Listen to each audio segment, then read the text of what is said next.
Hello বন্ধুরা, আসসালামু আলাইকুম। তোমরা সবাই কেমন আছো? আশা করি ভালো আছো। আমিও ভালো আছি। আজকে আমি গরুর মাংসের কালা ভুনা করব। মাংসগুলো ধুয়ে বেছে পরিষ্কার করে নিয়েছি। এখন আমি ঘরে থাকলে মশলা দিয়ে আজকে কালা ভুনা করব। প্রথমে আমি হলুদ, মরিচ, ধনিয়া, জিরা একসাথে দিব, লবণ, আদা রসুন বাটা, কালো এলাচ, দারচিনি কয়েক টুকরা, তেজপাতা, ছোটো এলাচ আর লবঙ্গ, এই সব মশলা একসাথে ঢেলে দিব। পেঁয়াজ কাটা, কাঁচা পেঁয়াজ দিয়ে দিব, বেরেস্তা দিয়ে দিব, বেরেস্তা করা পেঁয়াজ মানে পেঁয়াজের বেরেস্তা দিয়ে দিব। বেরেস্তা করা যে তেলটা আছে তেলটা দিয়ে মাখিয়ে নিব।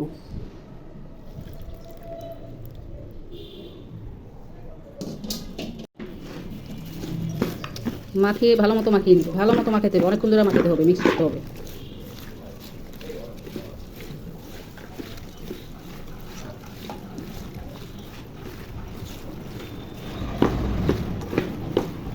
অনেকক্ষণ ধরে মিক্স করে মাখিয়ে 20 মিনিটের মতো রেখে দিব। আমার হাতে সময় নাই, এই জন্য 20 মিনিট। আপনাদের হাতে সময় থাকলে 1 ঘন্টার মতো রেখে দেবেন, তাহলে মশলাগুলো ভালো মতো মাংসের মধ্যে ঢুকে যাবে। দেখি ঢাকনা খুলে, বলক চলে এসেছে, নেড়ে ছেড়ে দিই।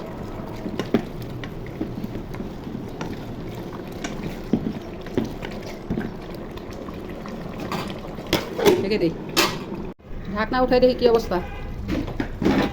মাংসটা অনেকটাই শুকিয়ে গেছে পানি। এখন তেলের উপর ভাজা ভাজা করবো।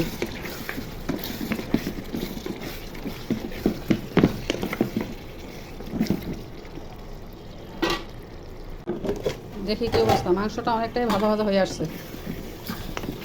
নেড়ে ছেড়ে দিই। তরকারি প্রায় হয়েছে, কালা ভুনাটা প্রায় হয়ে আসছে, আরও কিছুক্ষণ নেড়ে ছেড়ে নামাবো। ভুনা হয়ে গেছে। এখন পেঁয়াজ, এইরকম পেঁয়াজ দিয়ে দিব এখন এই অবস্থাতেই। দিয়ে 2-4 মিনিট নেড়ে ছেড়ে তারপরে বাগার দিব। পেঁয়াজটা গলে যাবে না, আধা কাঁচা থাকবে, সেই অবস্থায় নামায় বাগার দিতে হবে। তেল গরম হয়ে গেছে, এখন রসুন ভেজে নিব। এটা শুকনো মরিচ, রসুনের কুচি দিয়ে ভেজে নিব।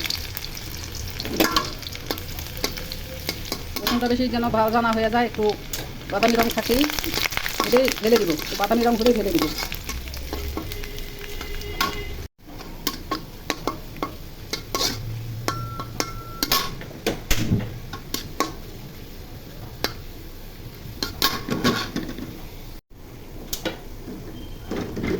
এখন ওই পেঁয়াজটা বাদামি রঙ হয়ে গেছে, এখন রসুনগুলো দিয়ে দিব, বাগার দিয়ে দিব,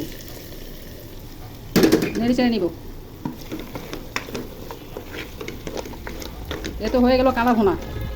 খুব সহজে কালা ভুনা, বাজির থাকা মশলা দিয়ে কালা ভুনা হয়ে গেল।